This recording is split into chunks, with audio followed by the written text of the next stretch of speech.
अपने आप की नियंत्रण सब कुछ देता है। एक गरीब बेबस नहीं होना चाहिए, उसके चेहरे पर लाचारी नहीं झलकनी चाहिए। एक गुंडा, एक माफिया, एक गरीब का जबरन उसकी संपत्ति पर, उसकी प्रॉपर्टी पर, उसके हक पर डकैती डालने की छूट नहीं दी जानी चाहिए। किसी अपराधी को, किसी माफिया को, किसी बेटी और किसी बहन पर हाथ डालने की छूट नहीं देनी चाहिए। और अगर कोई डालता है तो सरकार की सख्ती उतनी कठोरता पूर्वक सामने आनी चाहिए। यहां की सरकार लव जिहाद के मुद्दे पर मौन है, धर्मांतरण की गतिविधियों पर मौन है, उन्हें प्रश्रय देती है, उन्हें हर प्रकार से प्रोत्साहित करती है। ये सरकार नहीं, ये तो समस्या है। कांग्रेस अपने आप में एक समस्या बन चुकी है और इस समस्या से जितनी जल्दी आप मुक्ति पा सकेंगे भाइयों बहनों, छत्तीसगढ़ के सपने को साकार करने में मदद मिलेगी।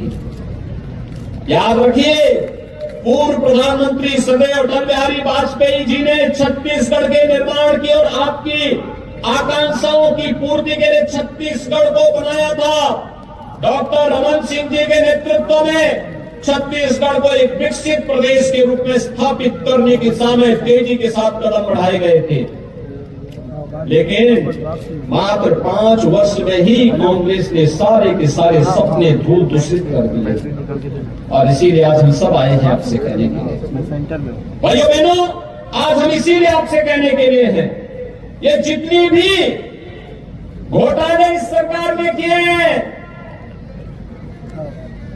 पब्लिक सर्विस कमीशन का गोबर घोटाला, कोयला घोटाला, खनन घोटाला, क्या इस सरकार ने जांच कराया? क्या ये कराएंगे भी नहीं। आने दीजिए बीजेपी को, हम लोग जांच करवाएंगे। जनता की गाड़ी कमाई पर, जनता के हक पर डकैती डालने वालों के लिए सजा। आपने देखा होगा यूपी में गुंडों को कैसे सजा होती है, देखते हैं ना, देखते हैं ना, कैसा लगता है आपको? अच्छा लगता है ना? ऐसे ही जो गरीब के हक पर डकैती डालेगा उसकी सजा तो वही होनी चाहिए।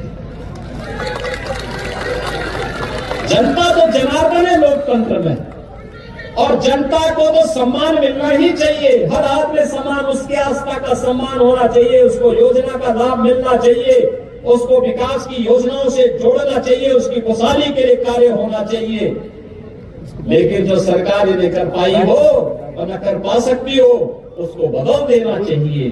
और कांग्रेस की सरकार ने आपके सपनों को दूर दूषित किया है, इस सरकार को बदलने की आवश्यकता है और इसीलिए आज हम सब आपके पास आए हैं। भाइयों बहनों, अब हम सबको अब इस बेबसी से उभरना पड़ेगा, इस बेबसी से कि हमन तो नहीं मिलिस, आप लोग मिलिस का, इससे उभरना पड़ेगा।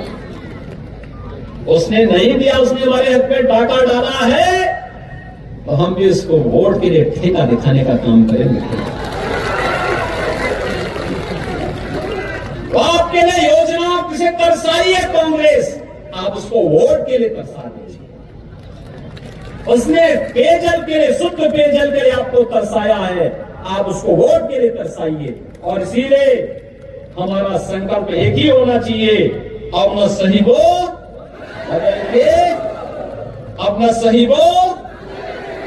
और भाइयों बहनों, इसीलिए आज हम सब आपके पास आए हैं आपसे कहने के लिए, भारतीय जनता पार्टी ने आपके बीच में कोटा विधानसभा क्षेत्र से एक बहुत सुयोग्य कार्यकर्ता को आपका प्रत्याशी बनाकर उतारा है।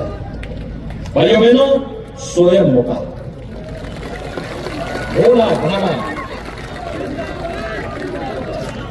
अनुसूचित जनजाति का एक समर्पित कार्यकर्ता, पूरा जीवन समर्पित कर दिया इस विचारधारा के लिए, आपके हकों के लिए कार्य करते हुए, कांग्रेस की अराजकता के खिलाफ लड़ते हुए, इस क्षेत्र के विकास के लिए जो सपने देखे हैं, जिन सपनों को प्रधानमंत्री मोदी जी के नेतृत्व में जमीनी धरातल पर उतारना है।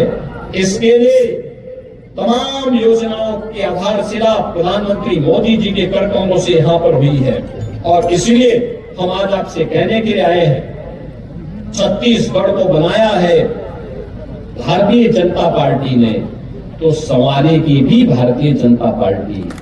हमने बनाया है, हम ही संवारेंगे।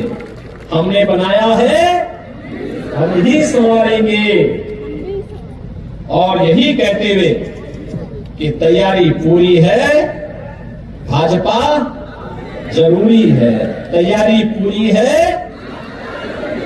तैयारी पूरी है, भाजपा जरूरी है। और भाइयों बहनों, अब न सही वो, अब न सही वो, यही कहते हुए मैं आप सबसे अपील करूंगा, आज चुनाव प्रचार सायकाल बंद हो जाएगा। 7 नवंबर को आपको मतदान करना है। कमल चुनाव चिन्ह। क्या चुनाव चिन्ह? कमल। क्या है चुनाव चिन्ह? कमल। याद है ना सबको? हमारे प्रत्याशी स्वयं का ड्रोन बोल रहा है का चुनाव चिन्ह क्या है? कमल। अभी से एक एक वोट को डलवाने की जिम्मेदारी आप सब लेंगे। अगर 10,000 की भीड़ अभी से संकल्प कर ले और अपने साथ 10-10 वोटों को और पोल कराने की जिम्मेदारी ले ले। भाइयों बहनों, कांग्रेस और जो अन्य लोग यहां पे चुनाव लड़े, इनकी सबकी जमानत जब्त हो जाए।